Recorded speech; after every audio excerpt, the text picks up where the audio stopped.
And now, today, we're going to hear from Joel Shapira, who is the founder of Beyond Age. He's worked for over 25 years at the intersection of healthcare, technology, and longevity.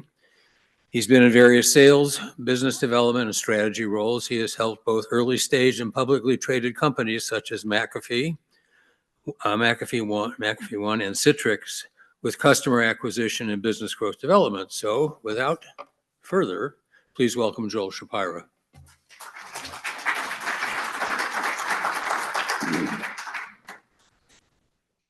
Well, terrific. Here we are. Thank you, everyone. It's really nice to be here today. Thank you. It's really my pleasure. And thank you for that really nice introduction. I didn't grow up in the Chicago area, but I've been here for over 30 years. So the North Shore still feels very much like home. I thought we would spend some time today. It's really exciting to be here. My friend Debbie DePalma, who's right here, encouraged me to be involved and to get on the docket, if you will, last summer. And it felt like March 2024 was so far away, and yet here we are. So I'm here to talk about a subject that I'm very passionate about. And it may be something you're familiar with, and it may not. So I really hope today I'm going to get a chance to talk with you and share some thoughts about kind of where we've come from, where we are now, and where we're going. And it's a topic around what we're calling the longevity economy, a phrase that may or may not mean anything to you, but hopefully in the next hour, you're going to learn some exciting things. So the agenda today is really, as I've listed on top on the screen here, I'm going to give you a little bit of context of what's played out, particularly over the last 15 years. And then we're going to talk using 4 main buckets that I'm going to use to frame the conversation. And then we'll talk a little bit about where things are headed as we go forward. So I like to talk, but I'm not the kind of presenter that leaves all the questions to the end. So I would encourage you, if there's something that you would like me to clarify or you have a question, raise your hand in the middle. Debbie, maybe if you can help me spot somebody if I'm not paying attention exactly, or keep talking. But I'd rather have it be more of an interactive conversation so that you can really understand what we're talking about. And then at the end, we'll have some questions as well. Okay, sounds like a good plan today? Yeah. Terrific. So let's start. I'm going to take you back about 15 years, and I'm going to take you back to around 2010, which these days seems like a totally different era. But there's a reason we're going to start at 2010. A couple of things were happening there. First of all, I was at a pivotal point, a change in my professional career. I had been involved in the tech world for about 15 years at that point, and I was really looking for something where I could have more impact, that felt like it was really affecting things differently and could have an impact on my community. At the same time, 2010, my dad was turning 70. And he had been a practicing attorney for 45 years, was still practicing in Erie, Pennsylvania, which is where I grew up. And my mom was calling me saying, your dad doesn't really need or want to practice law anymore, but what should he do next? And my question was, what are you asking me for? I was 37 years old. How would I know? What am I supposed to know about what my dad is going to do? He didn't want to retire, but he didn't know exactly what he should do next. And I began investigating, I began exploring, and I started to realize, and I started to read, in 2010, the very first baby boomers were starting to turn 65. And that was kind of a watershed moment. In the media, everybody was talking about these baby boomers that we've heard about for 65 years, that there was going to be this big wave of change, and that the baby boomers were going to change the face of aging. And I started thinking about it, and I said, here's a number of people like my dad, who's actually not technically a baby boomer. He was born in 1940, but he's turning 70, and he's saying, I want something different.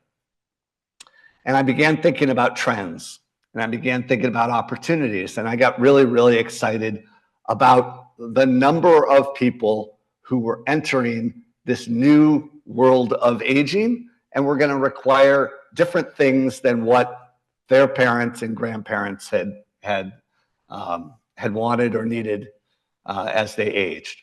There was another thing happening in 2010, and you see on the picture on the right, Steve Jobs announced the iPad in January of 2010. Now, I'm just curious. First of all, here, as I'm wondering, who was born before 1946 in this room? A good portion. Anybody here born after 1946 and would classify themselves as a baby boomer? A mixture, about a third, maybe a third. Okay. So, and now I want you to think back to 2010. I know that was an era ago. Do you remember, were you using an iPhone in 2010? Did you have a smartphone or any kind? Was anybody using an iPhone in 2010? Handful of people, right? Most people over the age of 60 in 2010 were still using flip phones, if you think back, right? But all of a sudden, if you remember when Steve Jobs held up this big, beautiful tablet, this iPad, and remember, I had come from the tech world. I said, now that's something that my mom could use. That's something that my dad, turning 70, who was didn't even have a cell phone in 2010. And I said, okay, things are really shifting now. And that was a marker that technology was starting to be accessible to more than just the youth market. So coincidentally, in March of 2010, the American Society of Aging was having their national conference in downtown Chicago. And so I went to downtown Chicago, I went to this conference, and I met a guy listed here, or shown here, Dr. Ken Dykewald. Is anybody familiar, or have you read a book by Dr. Dykewald by any chance? Mean anything to you? Very interesting, right? Because in the world of aging, he's a celebrity. He's Steve Jobs in aging. And since the early 70s, he's been talking about and writing about and speaking about, here come the baby boomers, right? That's going to change everything in the world of aging and gerontology and longevity. And Dr. Dykewald was actually the keynote at this national conference in downtown Chicago. And what I like to say is, if that conference wasn't in Chicago and I was living in Evanston at the time, we might not be talking today. My path could have gone completely different, but it was this accessible, in my neighborhood practically. And I went around to this conference and everybody was talking about the baby boomers turning 65. Remember, 2010. And they started using the word that I had heard in the tech world for many years, disrupt. The baby boomers were going to disrupt aging. Okay, what does that even mean? What are we talking about here? Disrupt aging. We're all just getting older. And we're not just getting older, we're just living our lives. What does it mean to disrupt aging? But again, it was this really watershed moment where people were thinking, this is going to really change everything. And Madison Avenue is going to pay attention, and Silicon Valley is going to pay attention, and financial services is going to pay attention. But what Dr. Dykewald spoke about from as the keynote is he was going to talk about, what he talked about is this going to be a triumph or a tragedy? Were the changes that we were about to undergo over the next 10 to 15 years going to be an opportunity for innovation and adoption? Or were they going to be what a phrase you might often hear, the silver tsunami? Was it going to be a catastrophe? Was it going to be disastrous to our financial system?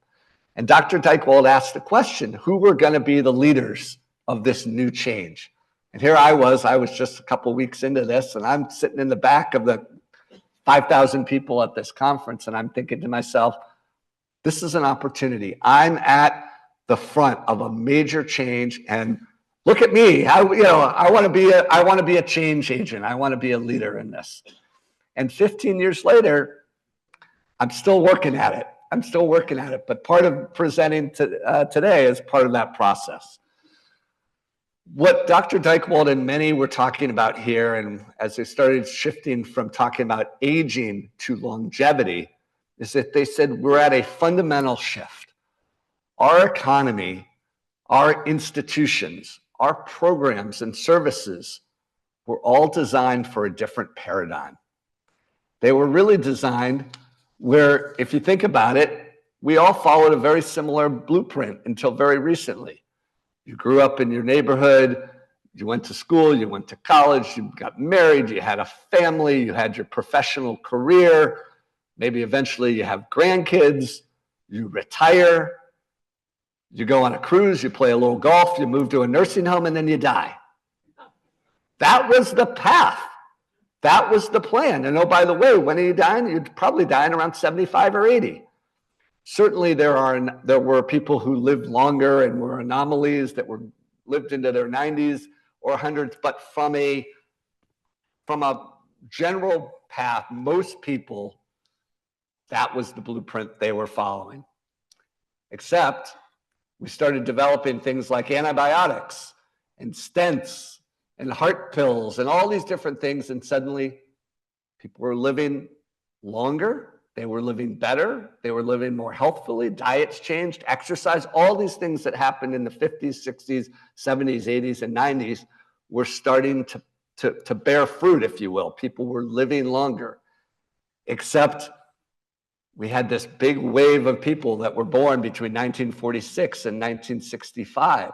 So now the numbers had shifted dramatically. You had 2 to 3 times the number of people coming through.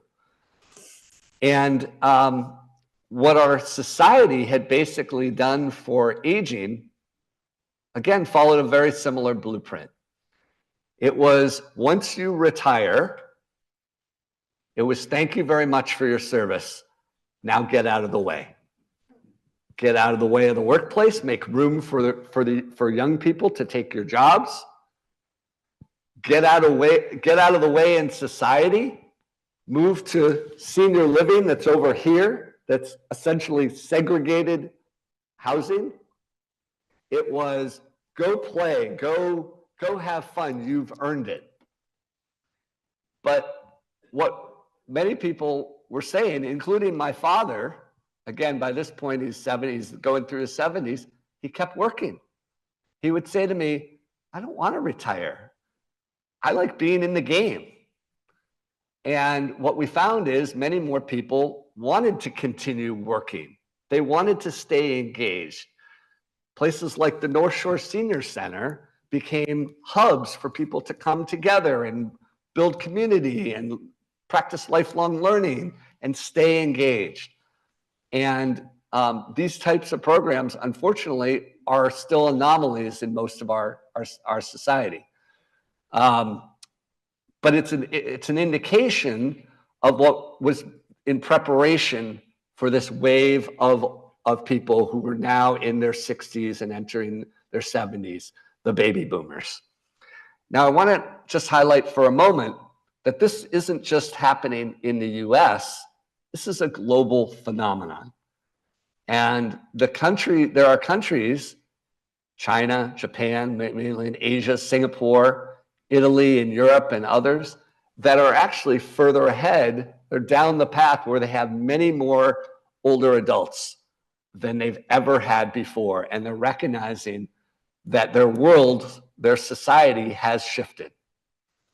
So the US, in many ways, has been learning from what other countries are already dealing with. They're already dealing with the crisis and the opportunity of many more people living longer. So I want to talk about this from the framework of possibility. And what's happening is people see new ways to live their older years, which used to be maybe the years of retirement might be 10 to 15 years. Now a recognition that it could be 30, 40, maybe even 50 years of living post-career, of empty nesting, all these types of things. I have a picture up here of John Glenn. Do you all remember when John Glenn went back to space? I think it was 1998. Do you remember what a big deal it was at that time? Well, Dr. Dykewald tells the story. He actually interviewed John Glenn at the time. And he asked John Glenn, Senator Glenn at that point, everybody wants to know, how you're going to manage this trip into space and, why you're even doing this. And John Glenn's answer at the time was, just because I'm in my 80s doesn't mean I don't still have dreams. And that was really a moment for Ken Dykewald and for the retelling of what one does in one's older years. Just because you're older doesn't mean there aren't possibilities to do new things, to learn new things, to travel, to engage in different ways. And now we're seeing many more people starting different careers or writing poetry into their 80s, 90s, and beyond. So at that time, we also started to see Madison Avenue paying attention. But that was really the only industry. They were starting to do things like what my experience at the time was, what are some brands that you associated with aging? And typically what most people, if you ask them that question at that time, they would list a couple. They would list AARP. Anybody want to have a guess on what are some of the other brands people were mentioning that were specifically focused on older adults? Social Security. Think brands, think companies too. Anything else come to mind? Denny's. What's that? Denny's. Denny's. The two I typically heard, Viagra and Depends. Is that it? Is that all we really think about when we're talking? So Madison Avenue started thinking about how can we reimagine the companies and the products and services and the brand recognition that was tied not just to what older adults need, but a more aspirational, what do they want to live out the rest of their life? They're essentially their encore career.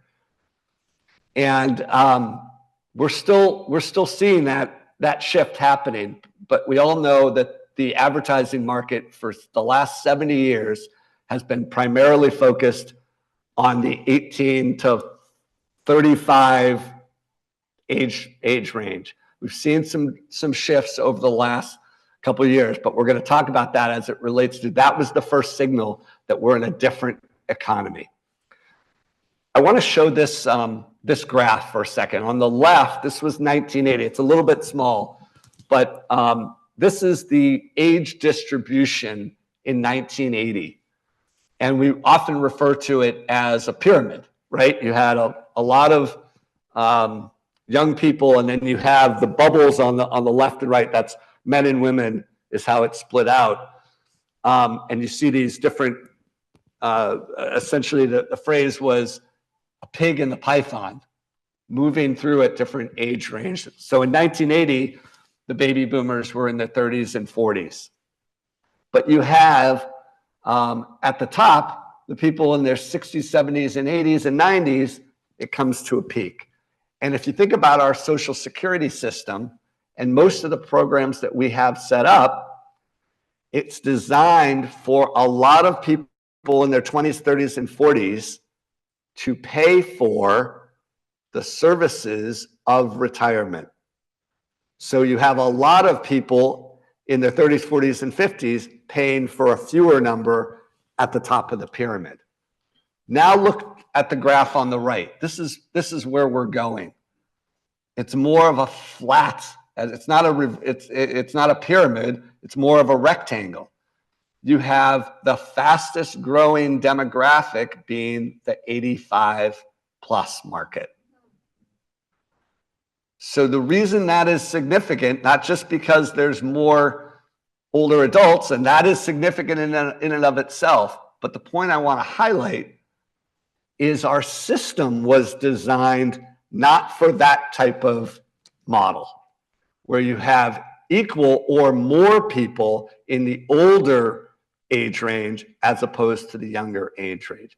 And that's why we're hearing so much more talk about Social Security and other things. The reality is the programs that we've had were designed for that previous blueprint, but we're in a new world.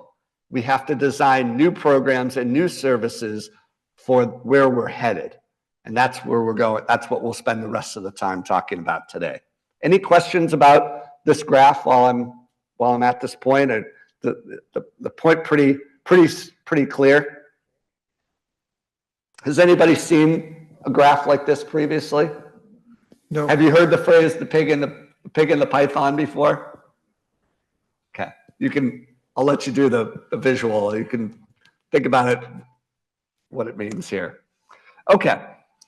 So with this shift, we now have the entrance of a new phrase.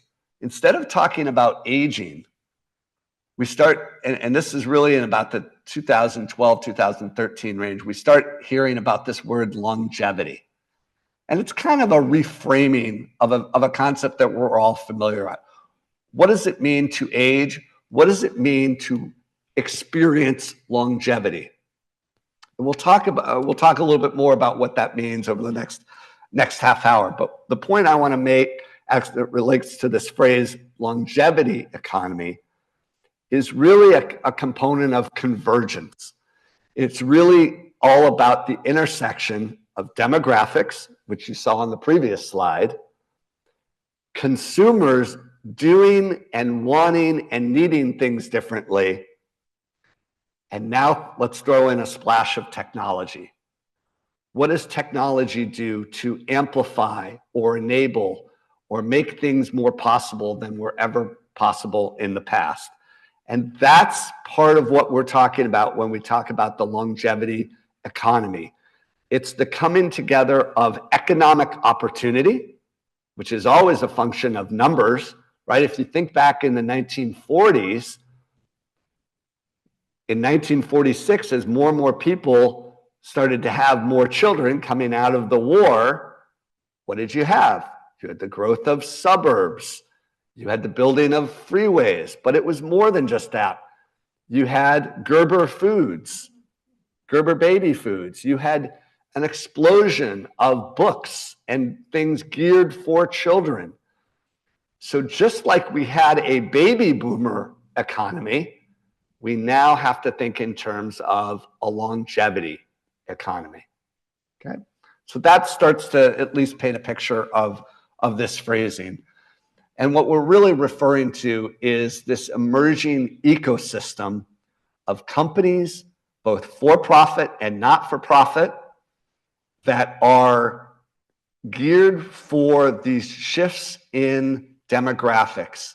And it's when we talk about the longevity economy, we're not just talking about older adults, because every older adult has a child, has children, has family, has grandchildren, has friends. And what we're talking about the longevity economy, we're talking about the interdependence of this shift, of this system changing. So we'll talk about what it means, as I mentioned, about the shift with the in the population shift. This doesn't just affect older adults. When you're talking about this shift, it's affecting people of all ages. It's affecting kids coming out of high school today. It's affecting people, the millennials, the Gen Z. Everything is affected by this demographic shift.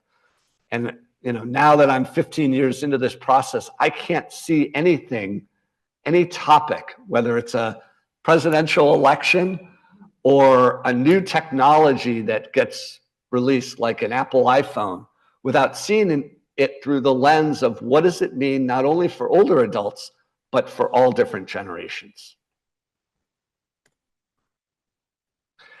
Joe Coughlin was one of the leaders in sort of documenting. Joe Coughlin is the leader of something called the MIT Age Lab. Massachusetts Institute of Technology created an organization specifically around aging and innovation.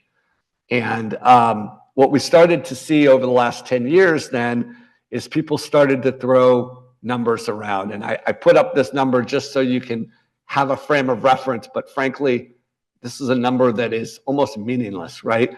this idea that the 50+ population is responsible for $7 trillion of annual economic activity. And that will be growing over the next 10 years to 13 trillion. Now, what I hear when I hear that is economic opportunity, opportunities for aging and longevity to not just be a tsunami, but an opportunity for business growth. And that's really what we're in the process of shifting right now. And what we're now going to talk about these 4 key buckets that make up this longevity economy. I'm going to talk about retirement and financial planning. We'll talk about housing. We'll talk about healthcare, well-being, and then we'll talk about engagement. And then we're going to look at all of these components using technology as a frame of reference for what does that mean to accelerate innovation. So let's start with the first one. Spend a couple minutes on each of them. Up until recently, when you talked about aging and longevity, you really only were talking about retirement. And by that we mean, how do you post-career afford the years that you are going to live and your spouse and significant others are going to live as well. And we talked about retirement and financial services within the framework of planning and saving. How much have you saved? What will you get from Social Security? Will your pensions continue to be sustainable? And that really, up until the last couple of years, was the financial services conversation. Has anybody heard the phrase, like sometimes you would see it on commercials even, what's your number? Right? Do you know what that meant? That meant essentially, how much do you need to save to fund and finance your retirement? But with this shifting of people living longer, the numbers that had been used previously by financial planners and wealth advisors were suddenly based on old data, not where we're going. So all those numbers were based on the idea of you living into your 70s or 80s. But what happens if you're starting to talk about living into your 90s or 100, or maybe if technology and healthcare come together, we're starting to see people live past 120. How does one plan for that kind of shift? And what people were finding, if you remember, there was the growth of the long-term care insurance market, particularly in the 90s, where they said, if you invest now, you will pay and you will fund your care when you need it. And there were tens of companies that were in this long-term care insurance market. Well, here we are in 2024, and most of those companies are out of business. Many of those companies were modeling based on old data. They were based on that blueprint of previous, of our history, of thousands of years, people living into their 60s. But there, if you think about why Social Security was established at 65, that was done in the 1930s, right? Most people didn't live to 65 at that point. The people that lived beyond 65 were the anomalies. So again, reflective of things need to change with a rapidly changing demographic shift. And the blueprints or the roadmaps that people were previously following were now in the process of changing. There's another big trend that's happening here that you see in this pie graph here that a lot of the financial services market is paying attention to right now, and that is the impending wealth transfer. So the people of the silent generation and the baby boomer generation essentially have accumulated a great deal of savings, and now will start to pass it on to their descendants. The problem is we don't know when that's going to happen. right? And the people that may have been planning to start to shift that wealth in their 80s may live another 20, 30 years. So what people were planning for at this time is no longer relevant, if you will, right? So yes, over the next 30 years, there will be this immense wealth transfer. But what happens in the next 10 years? We have, anybody heard what's called the phrase, the sandwich generation? Mean anything to anybody in this room? Right? That is typically people, and baby boomers are making up the most of the sandwich generation. For those of you who might not have heard that phrase, that's typically people who have in their 50s, 60s, or 70s that have parents that are still alive and that require care, require financial support, and at the same time they have children and often grandchildren that are requiring financial support. So a lot of the people in this age demographic, these baby boomers who may be living 30, 40, 50 years longer, are spending money not just on themselves, but on their family members on both sides, right? So that is something that we've never experienced previously as well, okay? As you see in the second bullet point, in recent surveys, 65% of parents, any parents in this room? Right? 65% of parents are still spending money in retirement on their kids. That is not changing. That is the new normal, if you will. And a lot of that has become is a result of shifts in housing and compensation and a very unpredictable job market, right? And when I say unpredictable, I mean this fact that everybody's talking about AI and the shifts that are going to occur over the next 10 to 15 years related to professional life and careers. So we have a lot more people coming up the path in their 20s and 30s that are unsure what their professional life is going to look like and making choices along the way. And that's also affecting the financial savings of people in their 80s, 90s, and 100s. Okay. So now we're going to segue to the second bucket. And this is the one that is really a driver of a lot of different things. Where are you going to live in your older years? In the previous paradigm, it was you're going to move out of your home to a nursing home, right?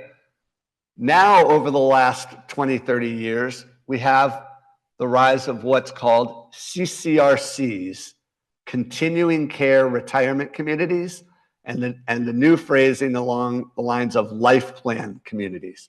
That's not your grandparents' nursing home. These are congregate living settings where people come together and they have lots of opportunities for community and exercise, and active aging is kind of the buzzword.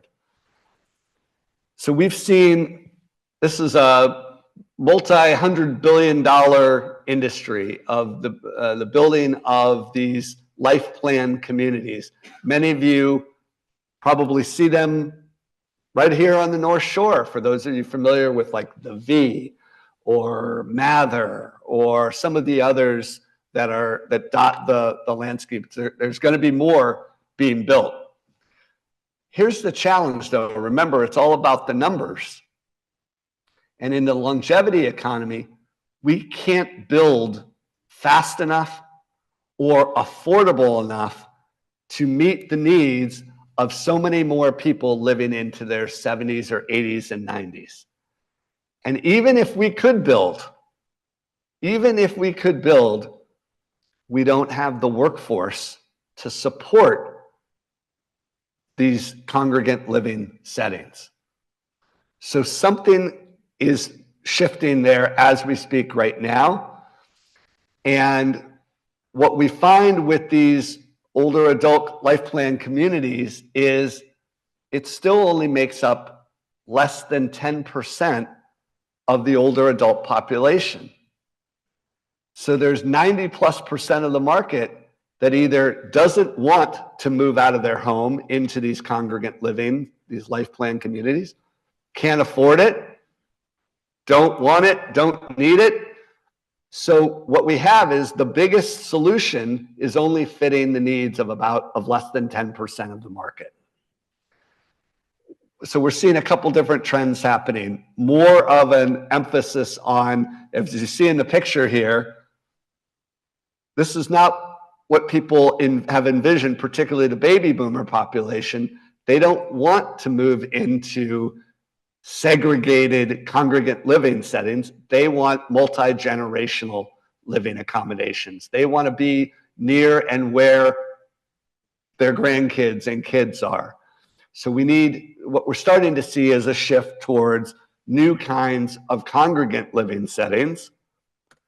But as you'll see, and what was revealed during the pandemic over the last 5 years, when a lot of the news reports were about people dying in community living settings, is the baby boomers are forcing a rethinking of what this congregate living, these aging communities could be.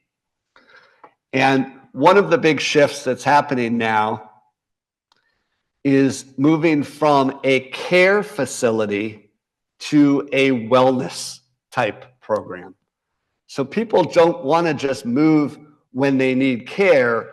They want to move or live in housing that helps empower them and create opportunities. Things like yoga and new forms of career engagement or new forms of contribution, of volunteerism. That's this new wave of housing. There's a group in Boston that has come together and they've built a community. It's called Opus Life. And one of the main things, one of the main features is everyone that moves into the community has to commit to a certain number of hours per month and per year for volunteerism.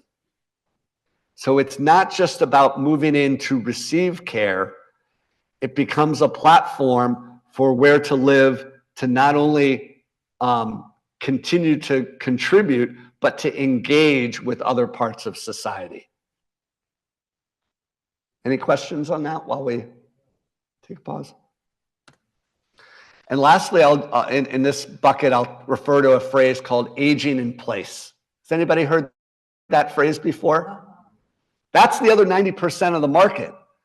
And the funny thing about that phrase is most people don't think about themselves aging in place. They're just living in the homes where they've always lived. That's just what most people do. What we haven't seen is really a reaction or response to that other 90%. Now, I met Debbie DePalma through what's called the North Shore Village, which is started here in Evanston and then has spread out into the North Shore. Has anybody heard of North Shore Village? A couple of people? Well, this was a response to this changing market. And it was a group of people that said, we don't want to move into congregate living. We want to stay where we are. We like our homes. Maybe it's not the house where we raised our family, but maybe it's a apartment building or a smaller home in Evanston or Northbrook or Wilmette. Maybe it's a downsized home from where we raised our families, but we want to age independently where we are, but we want to create a network of services to help make that more possible. So you have things like transportation and tech support and changing your mattress or changing a light bulb or getting what we call a little bit of help that makes it possible to stay in your home. And so that is really the biggest opportunity as we refer to the longevity economy, is how do we create programs and services to better support aging in place, or a phrase I actually like better, thriving in community, right? Aging in place feels like you're stuck. Your feet are in place and you can't move. Thriving in community is all about aging in community with others and helping one another in ways that our government or our products and services haven't been designed to support. So that's how I think about the aging in place or the thriving in community. Now, one area that some of you may have come across, has anybody heard of the tiny home movement or ADUs? It refers to, that acronym refers to accessible dwelling units. Now, this is one area where we've seen some interesting changes. Sometimes they refer to them as nanny homes or grandparent pods. These are small homes that are often built in the backyards of existing homes. Watch this space. This is changing, not as dramatically as many of us thought it was going to change, but it's happening right now. And in fact, there's a group in Evanston that has come together to make this more possible. Anybody here by chance live in a tiny home or an ADU? I didn't think so, but come back in 5 or 10 years, and I'll bet we have a handful or more people in the same room who will be making this shift. Okay, let's move to the third bucket. And actually, Jen, who spoke ahead prior to me, referred to this space. This is what we call the elder care or the caregiving space. So when we talk about needing a little bit of help, that means a lot of different things to different people. But certainly aging brings about changes in the body.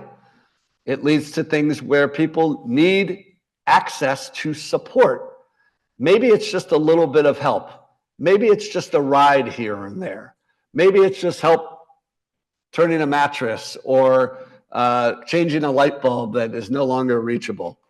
But maybe it requires more. Sometimes people get to the point where they or their significant others need help with what's called ADLs, another acronym. Those are activities of daily living. And that's what the home care market has really been designed to support. So Jenny and Amada, who spoke previously, they come into your home and they help you with things like sometimes showering and bathing. Sometimes it's just transportation help. Sometimes it's just for engagement and just as a way for to have someone to be with or go places with. That is the private pay home care market. What most people don't realize is that's a very different market from the home health market. Home health is when you've had a surgery or you've had something happen where you've had some kind of hospital stay or some kind of rehabilitation, and then you are distributed back to your home and you require a little bit of help, maybe with wound care or with some medication or things like that. Has anybody here experienced home health? Most people have in some form or another, even if they haven't experienced home care. Here's the big difference. Home health is reimbursable by Medicare. Home care is not reimbursable. It is private pay today.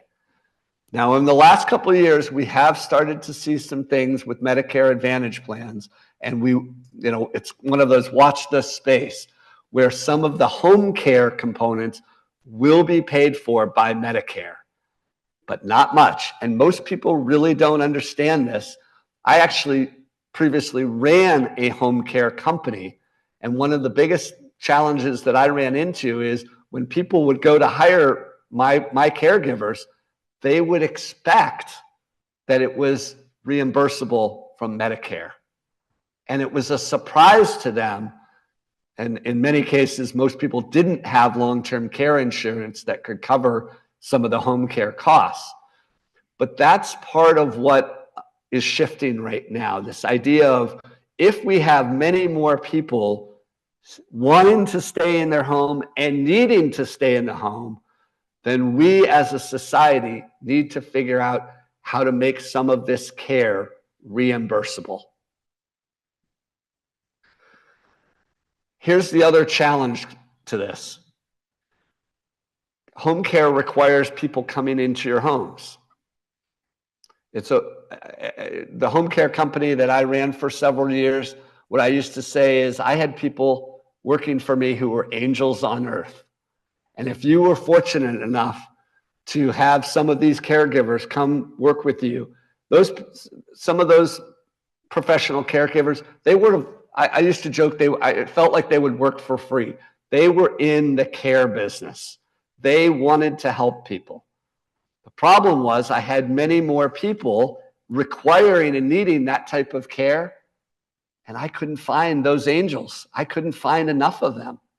So the other big trend that is happening right now is we're seeing more and more people wanting or needing this private pay home care, but we have workforce challenges we're dealing with as well.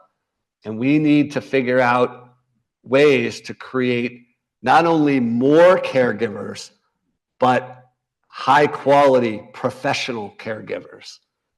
Sometimes people will say, well, I have a person who helps me.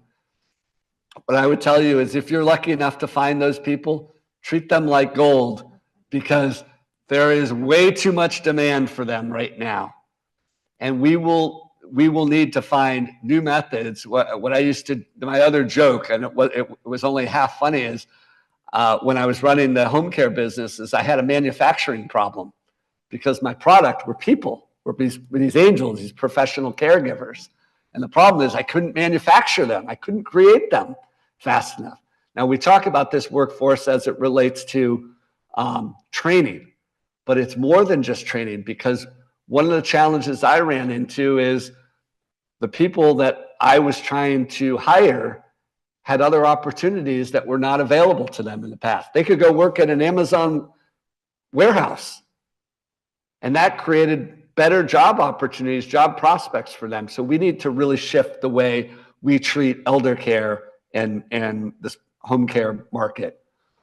I'm not sure we have time. I wanted to show, and for those of you who stay after or want this link, I wanted to show, this is a wonderful advertisement from Gillette that was shown, and it's about a son caring for his dad and helping him shave in the morning. And I wanted to highlight this. I want to keep it going, and I want to be true to the time, but I really encourage you to watch it. It's about a 3-minute ad. It's almost like a short film. But the reason it's so emotional is these are the types of services that we need, but they're dependent right now on family caregivers.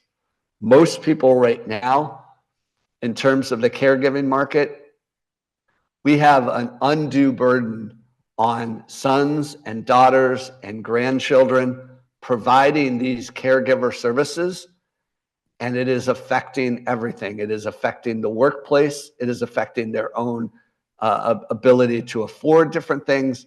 And there have become a number of companies. It's very small to read here, but I listed in italics a number of companies and organizations that have emerged in the last couple of years, but we are just getting started. This is one of the fundamental areas that has to change so dramatically over the next 10 to 15 years.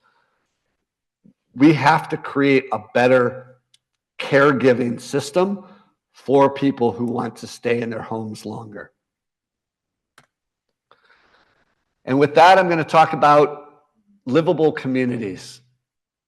That phrase may not mean anything to anybody here in the audience, but for those of us in the aging and longevity world, that's creating communities and society that is ready for this age shift.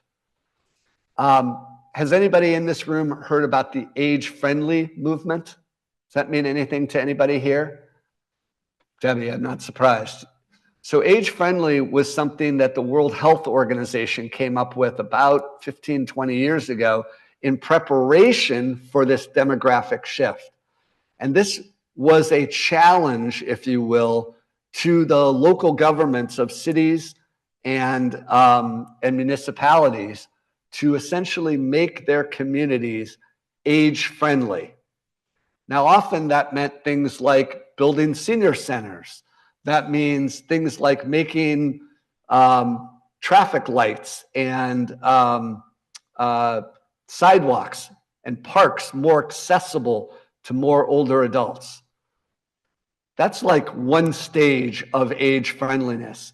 And the city of Chicago went through this process. The city of Evanston, some other communities on the North Shore have gone through this age-friendly process, but it is just the beginning.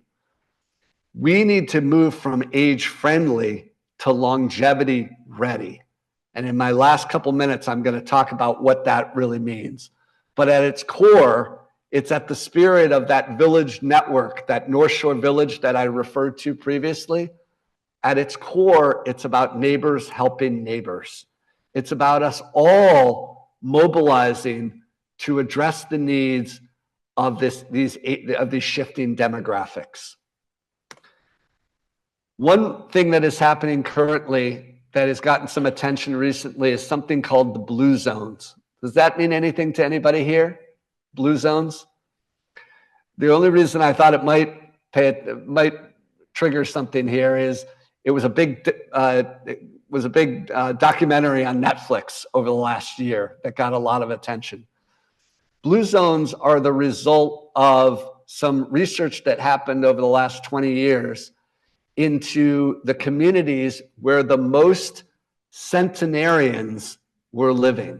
So the people who were living to the 100, the research went into what was happening into those communities that more and more people were living to and beyond 100. And there were 5 or 6 areas across the world that were identified as these blue zones. One was Okinawa, Japan. One was in Italy. One was in Greece. And one was in Loma Linda, California. And what they found is there were 9 components, which you can see on this graph. It's probably hard to read, but it's really about the conditions that were present in the community that enabled and empowered longevity. So now there are health systems that are taking what was occurring naturally and trying to bring some of those programs into new communities and essentially creating more blue zone-like communities. So this is another area to watch, where longevity is not just about what you do individually to live longer, better, but what is happening at the community level to make that more possible, that many more people can enjoy this longevity dividend. One of the key components of that, and one of the main drivers for why people join a village or other community organization, is the issue of transportation. And when people ask me about issues related to aging in our communities, this is the #1 thing that I point out, where we have to do things better and differently than we have before. Because one of the main issues that affect aging is social isolation that happens when the keys are taken away, right? When people can no longer drive, when they can no longer come to community hubs like the North Shore Senior Center. Now, over the last 10 years, we've had the rise of things like Uber and Lyft and other ride-sharing programs.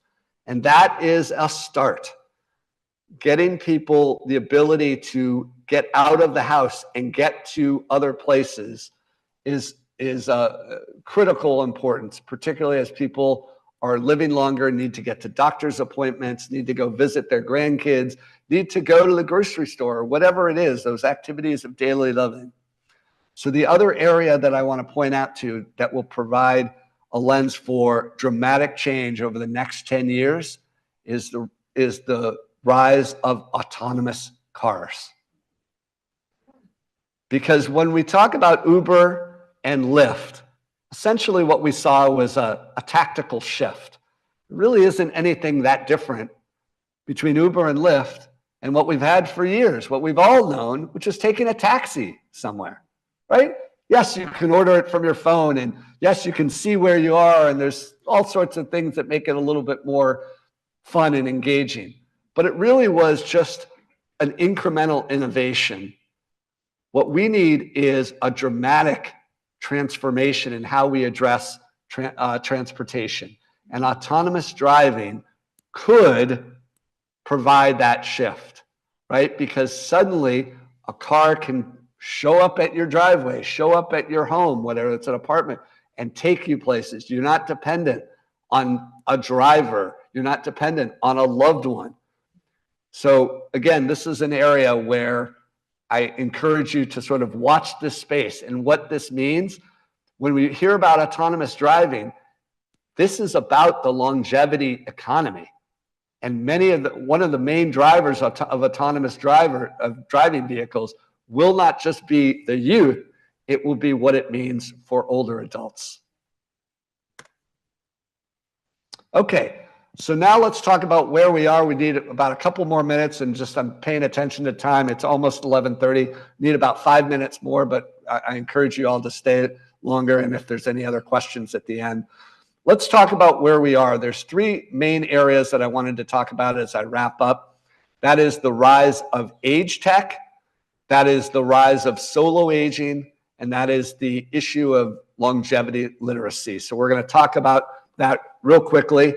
I put some books up here for those of you that are interested in this subject as we go forward, and I'm happy to share this presentation. So let's talk about where things start. It always gets driven by what's happening in the media. And I put up here a couple things that you wouldn't have seen 10 or 15 years ago.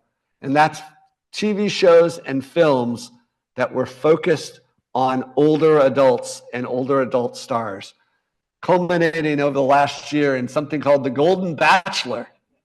Anybody watch The Golden Bachelor? So we're now seeing Madison Avenue, what started in 2010 with the baby boomers turning 65. Now they're starting to catch up, and you have a lot more products and services that are geared for older adults in mind. And the next wave is Silicon Valley. And that's the rise of what we call age tech. Anybody in this room wearing an Apple Watch? Right?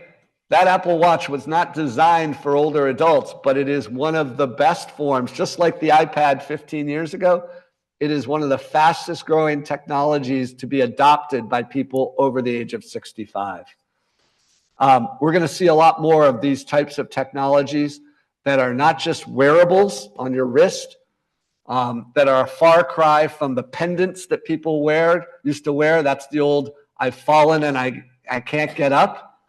Right? It's a lot cooler wearing an Apple Watch than the Life Source pendants. Now we're going to see a lot more things that are voice activated. Things like what you've seen with Amazon Echoes and other things that you have in your home. That is going to shift dramatically how the accessibility of a lot more services that can be not just hunt and pecked on your iPhone, but are at your voice, ready and willing to go. And then we're going to see robotics. You can see in the bottom right-hand corner, this is something called the LEQ robot, which actually engages with you. It's a little bit more engaging than the Apple Echo or the Apple Show. It actually lights up and appears to be talking with you. We're going to see a lot more as it relates to these types of robotics. And we're going to need to, because the other big trend is this component of solo aging, right? And I could talk for a long time about this topic. I'm only going to allude to it briefly just in the interest of time. But with people living longer, it means a shift in where they live and who they live with, right? And we are going to need a lot more programs and services to help people who want to remain in their homes, so they don't want that congregate living setting, but need a little bit of help to remain independent while they're aging solo. And then my last point that it relates to this issue of aging differently, the Stanford Longevity Center, Stanford University has developed a center on longevity, and they've created what's called a new map of life that I'm happy to send a link to everybody. It's a blueprint. It's a roadmap for what hasn't existed in the past, which is how do you think about and what do you plan for and what do you do for these next 30, 40, 50 years? Okay. And then I'll just point out another phrase that some people haven't heard of here that is affecting a lot of where we're going next, which is the field of geroscience. If you have kids and if you have grandkids or kids in their teenage years or their 20s, encourage them to look at geroscience. Because with a lot more people living longer, we're going to need a lot more people to be doing things both in the science field and in every other field that affects products and services for older adults. And this is, we're at 2 more slides. I'm going to just talk about this very briefly, and I'm going to talk about this longevity-ready society that I alluded to previously.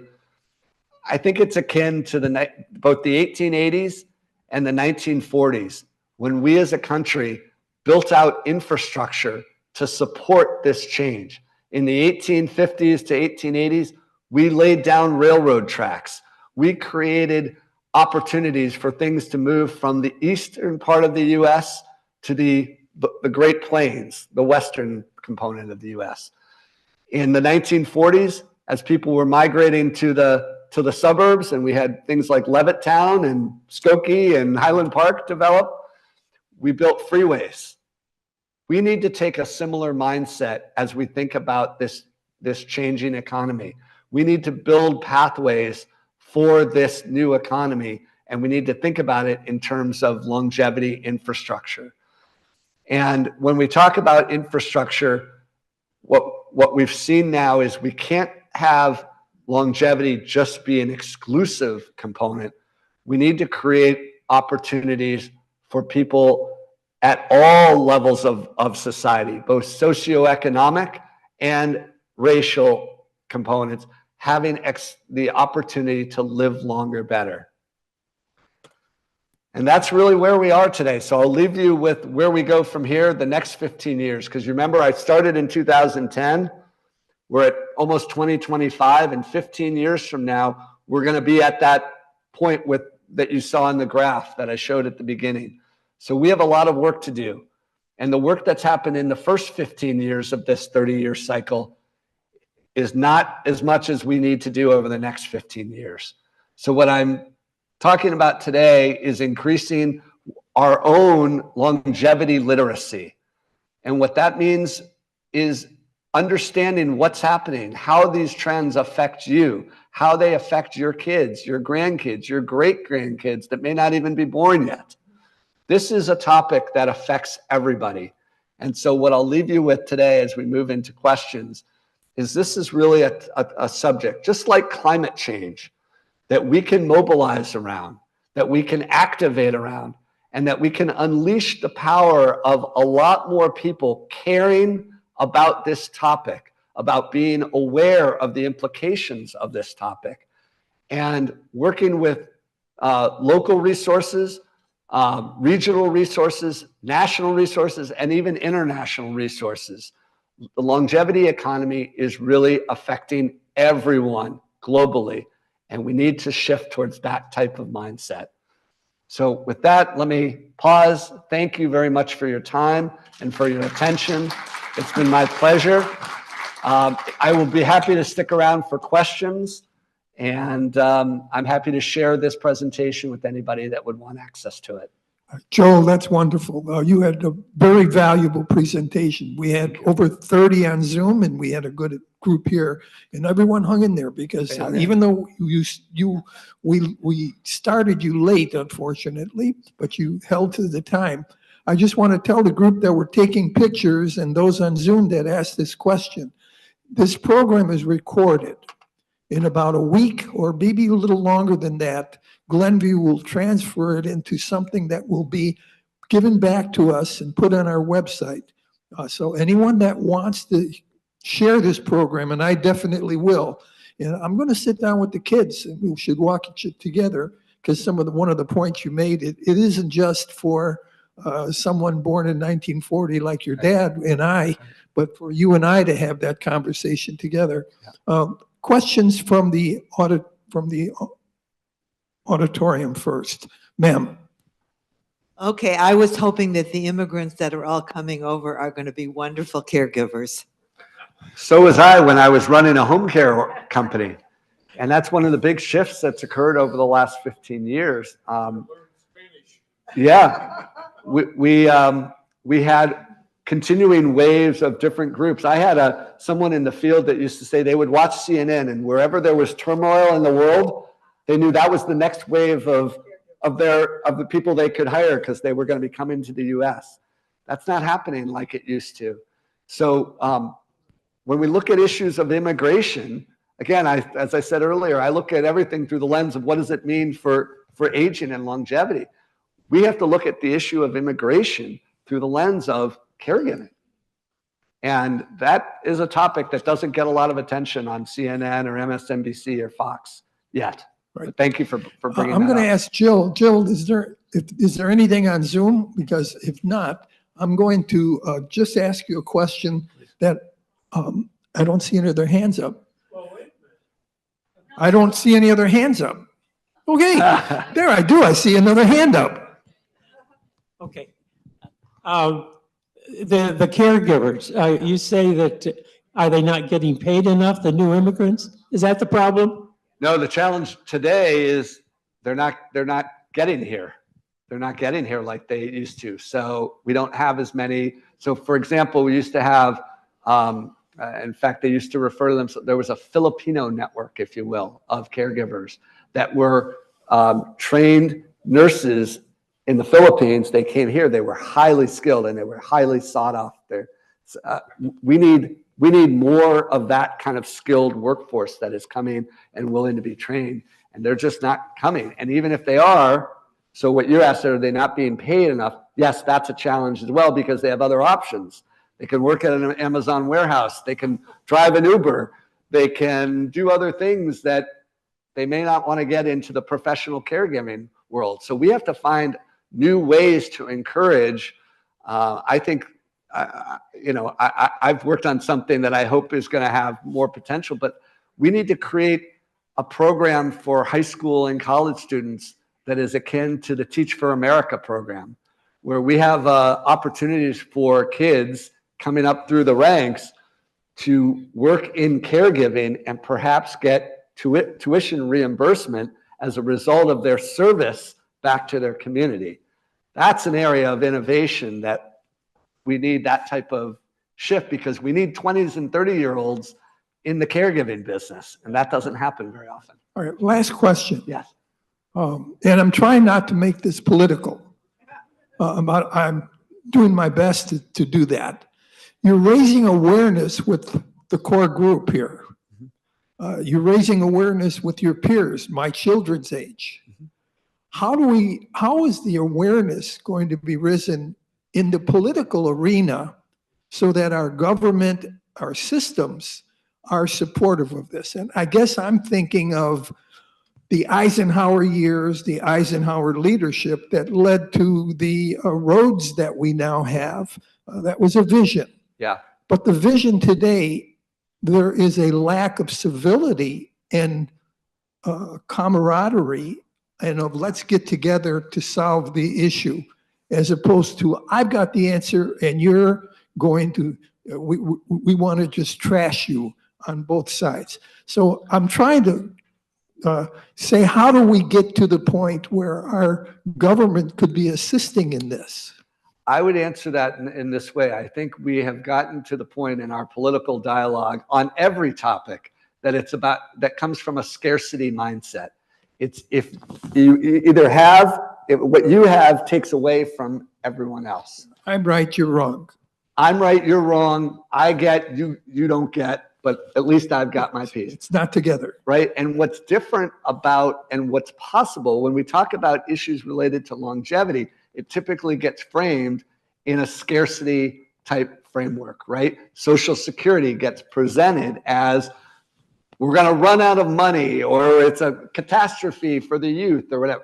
That is true if we keep our mindset in the current paradigm. If we think about it differently, it can be about abundance. It can be about possibility and opportunity. We can create new programs. We can innovate and create new programs that meet the need, but we have to agree to think about them differently than we've thought about them in the past. I guess there's one word that answers that, and that's leadership. Leadership is a big part of it, and we need people at all ages to mobilize to shift make this not just about, our politics about older adults, but also that the issues of longevity affect people coming up the pike now and in their 20s and teens and 20s and 30s. And so part of what I'm doing is creating awareness on college campuses on these topics. Yeah, thank you very much. I'm going to take a privilege as the president here. I'm a retired orthopedic surgeon, and in my experience, I used to run into all the time seniors fall, break a hip, and become disabled, shifting their abilities. And I found two groups of family members on each side of the pole. One would say, not on your life will we send them to a nursing home or anything else. We will take them home and care for them ourselves.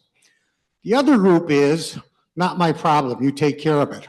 So my suggestion is what we need is a cultural change to enhance the former group and give them the resources instead of going to the Philippines and anywhere else to get caregivers.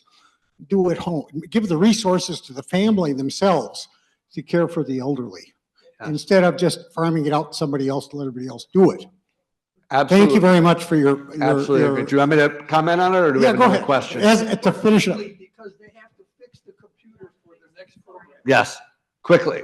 I'll say very quickly, I think it's an important point. And one thing that has happened in the last 10 years is our employers are paying attention to the caregiving topic because their workforce is impacted. If somebody breaks a hip or whatever, and their kid needs to come take them to doctor's appointments or things like that, it affects presenteeism at work. Yeah. So there are some things that are happening. What I will say my last point is, in 2010, when I started, if you would have given me a lens into 2024 and said, this is what it's going to look like, I would have said, there's no way that we haven't shifted more. So we need to accelerate and increase what we're doing. Thank you very much. We got to cut it off here. Thank you. Thanks so much.